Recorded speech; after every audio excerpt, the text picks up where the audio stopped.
I was thinking about this today. Like, we all have, good days and bad days. Maybe we feel like we look really good one day, we don't look good another. From every angle, someone can appear a certain way, and so much emphasis can be placed on appearances and looks, particularly if you operate in certain worlds. Some people come from very specific worlds. Maybe it's a certain type of show world where you have to look good, dancers, models, this, that, and the other. I don't come from those worlds. I come from more, I went to school, I was supposed to go to the University of Delaware. So that's a whole different, university world, academic world-ish. But still, it lingered, those things. I couldn't stand myself. I guess it was sophomore year of college.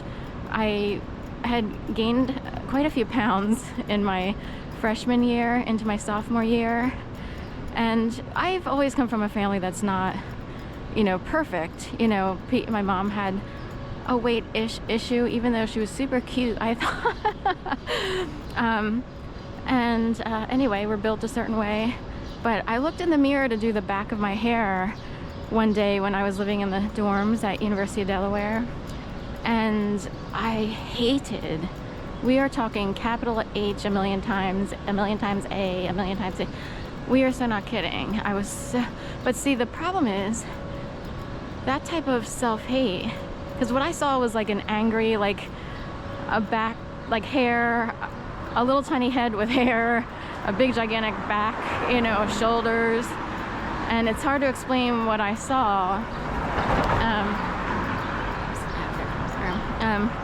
Anyway, but here's the dealio. I was and wasn't motivated to lose weight. You see how if you hate yourself, you can't function, right?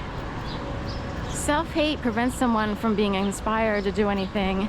And one would know, especially with weight loss and the world we live in that's offering up so many things to consume, whether it be food or other things, movies, anything that promotes a sedentary lifestyle, anything that promotes, too much sugar in the diet, which is key, high fructose corn syrup, all that stuff.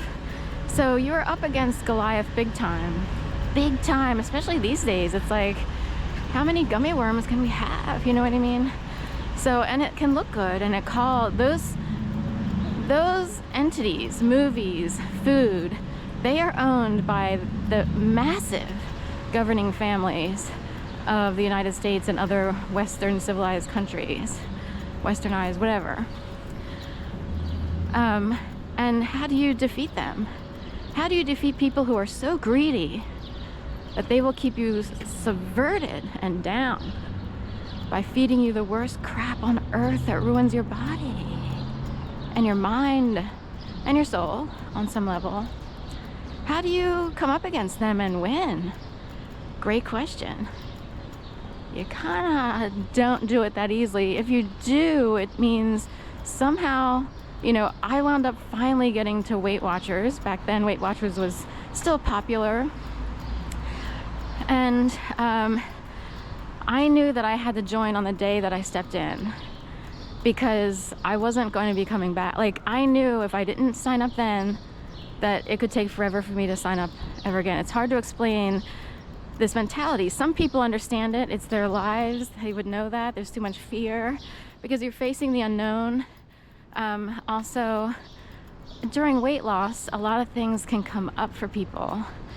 You're challenged here and there. Maybe you're dredging up some memories that have been stuffed down, and the governing evil dark side of the food industry and movies or whatever, they want you to keep that stuff down because it reveals what they do to keep you subverted and subjugated for your entire life. That would be the massive big picture of what's going on here. Meanwhile, you feel like you're to blame because, nope, I don't even blame people.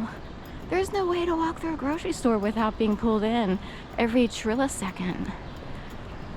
There's no way with all the stuff out there. And if you work in a certain capacity, you love to come home and escape. So you order a pizza, soda, turn on the movies and you get to escape into a movie, not have to deal with all the CRAP out here.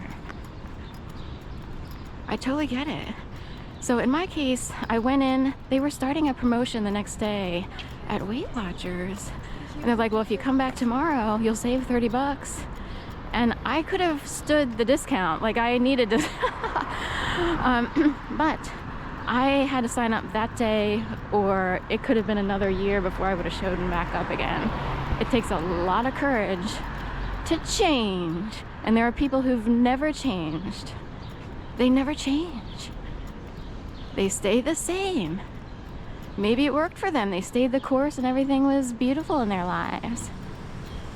I've had to change a million things and I was already an awesome person.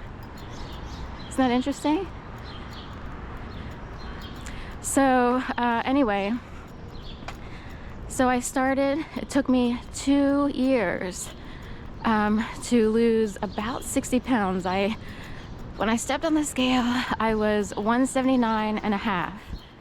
So I know someone in the universe wants me to cry, but